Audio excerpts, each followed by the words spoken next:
बिस्मिल्लाहिर्रहमानिर्रहीम। शुरू अल्लाह के नाम से जो नहायत मेहरबान नहायत रहम करने वाला है।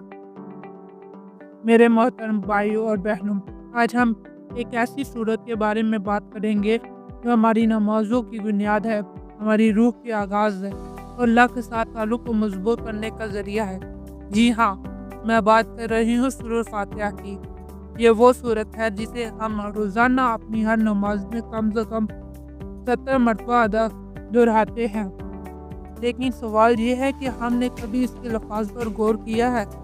क्या हमने सोचा है कि इन आयात में हमारे लिए अल्लाह ने कैसी हदायत रखी है? मेरे अजीज़, सूरत फातिहा को अमल किताब कहा गया है, यानी किताब की माँ। ये पूरी कुरान की रूह है। ये वजह है कि नमाज इसके बगैर मुकम्मल नहीं होती। ये अल्लाह की रहमत से शुरू होती है, उसकी रहमतों का जिक्र करती है और हमें सीधे रास्ते की दुआ सिखाती है।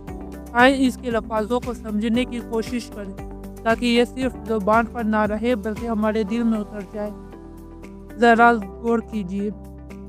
अल्हम्दुलिल्लाहि रब्बिल आलमीन। तमाम तारीफ़ें अल्लाह के लिए है जो तमाम जहानों का रब है। सोचे जब रोज़मर्रा ज़िंदगी में कितनी चीज़ों के शुक्रगुजार होते हैं, लेकिन क्या हमने कभी गौर किया है कि हर चीज़ का असली मालिक अल्लाह है?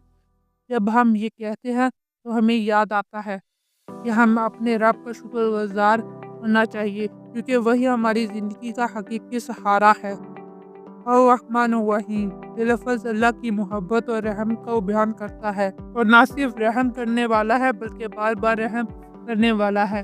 हम गुनाह करते हैं लेकिन वो फिर भी हमें माफ़ करता है। सोचे क्या दुनिया में कोई ऐसा है जो हमारी इतनी फिक्र करे।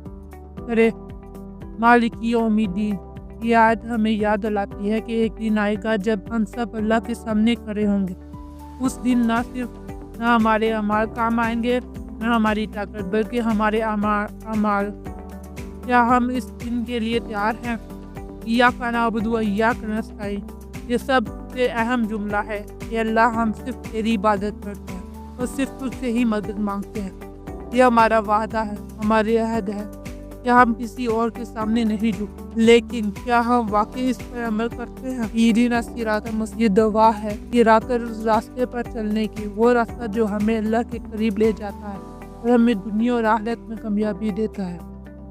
मेरे भाइयों और बहनों, एक शख्स का वाक़या सुनो जो हमेशा मेरे दिल को हिला देता है। जो शख्स दुनियाई परेशानियों में घिरा हुआ था, हर चीज़ आजमा चुका था लेकिन सुकून नहीं मिल रहा था। एक दिन एक आलम ने कहा, नमाज में सूरत फातिहा के मायने पर गौर करो, इससे दिल से पढ़ो और इससे मदद मांगो। उसने ऐसा किया। जब वो इय्याका नअबुदु व इय्याका नस्तईन तक पहुंचा तो उसके दिल भर आया। इसने कहा, ए अल्लाह, मैं वाकई सिर्फ तुझसे ही मदद मांगता हूँ। और फिर इसकी ज़िंदगी बदल गई। इसे वो सुकून मिला जो दुनिया की किसी चीज़ में नहीं था।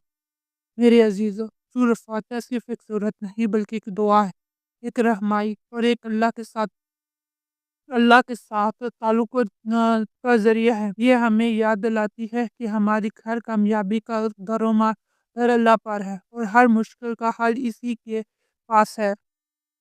आज के बाद जब भी हम सूरत फातिहा पढ़ें, इसे दिल से पढ़ें, इसके अल्फाज़ पर गौर करें, अल्लाह से मदद मांगें और दुआ करें कि हम सीधे रास्ते पर चलाएं। अल्लाह हमें सूरत फातिहा के मायने को समझने और इस पर अमल करने की तौफ़ीक़ अता फ़रमाए। आमीन। अस्सलामु अलैकुम व रहमतुल्लाहि व बरकातुहू।